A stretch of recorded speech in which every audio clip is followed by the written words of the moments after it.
தெரியாமல் பண்ணிட்டேன்டா. என்னடா தெரியாமல் பண்ணிட்ட? பொழுதன்னைக்கு இதே பொழப்பா? எப்போ பார்த்தாலுமே வா. அதுக்கு பின்னாடி உண்மையான முகம் என்ன இருக்குன்னு தெரியுமாடா உங்களுக்குலாம்? நம்ம வயசு பசங்க ஃபுல்லாக அதில் காசை போட்டுட்டு ஏமாந்துட்டு நிற்கிறது தான்டா வேலையாக போச்சு. இது யாருக்குமே தெரியலை. இது ஒரு ஸ்கேம்டா, பிக்கஸ்ட் ஸ்கேமு.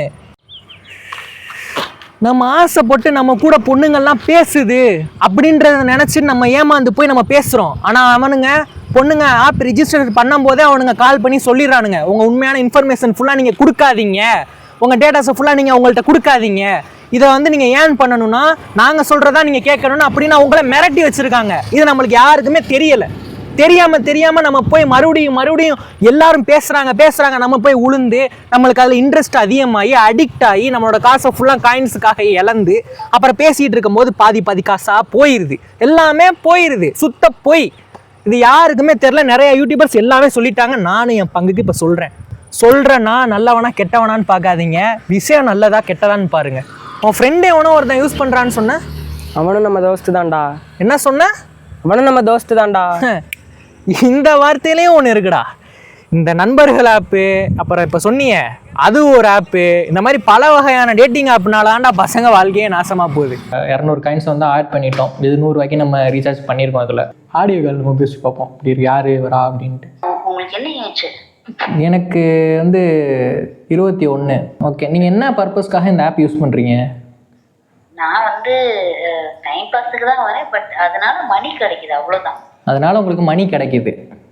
நான் பேசுறதுனால மணி கிடைக்குது, பட் நான் ஜென்யூனா பேசுறேன். அதே அவன் செக்ஸுவலா பேசி அதுக்கு பழகிட்டான்னு வச்சுக்கோ, எப்படியாவது காசு போட்டு ஏதோ ஒரு பொண்ணுகிட்ட, அவனுக்கு அந்த மைண்ட் ஒரு மாதிரி ஆயிடுச்சுன்னா ஏதோ ஒரு பொண்ணுகிட்ட அவன் பேசியே ஆகணுங்கிற அளவுக்கு அவன் வந்துடுவான். அப்படிதான்க்கா எல்லாமே ஆயிட்டானுங்க. அதுதான் நான் என்னை விட குட்டியா உள்ள ஒரு 23 வரைக்கும் என்கிட்ட பேசினா நான் சொல்றது, நீ வந்து இந்த ஆப்ல வந்து உனக்கு இப்போதைக்கு வேண்டாம், ஒரு 25க்கு மேல வா, இல்ல நீ கல்யாணம் பண்ணிட்டு கூட வந்து பேசிக்கோ, ஆனா இப்ப பேசாத. படிக்கிற பசங்க எல்லாம் வந்தா நான் திட்டுவேன், நீ படிக்கிற வயசுல உனக்கு வந்து இது தேவையில்லை, நீ அடிக்ட் வருவ, உனக்கு பேசணும்னு தோணும், அதனால நீ வராத அப்படின்னு சொல்லிட்டு நான் கட் பண்ணிடுவேன், பேச மாட்டேன். நான் வந்து ஒரு யூடியூபர் தான். எங்களை மாதிரி பசங்க இதுல வந்து அடிக்ட் ஆகி வீணா போறாங்க. அதனால வந்து பாத்தீங்கன்னா இது ஒரு விழிப்புணர்வா நான் வந்து எல்லாத்துக்கும் எடுத்து சொல்லணும் அப்படின்றதுனால நான் வந்து இதை உங்கள்கிட்ட நான் கால் பேச வேண்டியதா போச்சு. தப்பா நினைச்சுக்காதீங்கக்கா. ஓகே, இது போடலாங்களாக்கா? போடுங்க, கண்டிப்பா போடுங்க. ஓகே, வீடியோவை பார்த்துட்டு ஒருத்தர் திருந்தினாலும் எனக்கு ரொம்ப சந்தோஷம். நான் சொல்றதை கேளுங்க.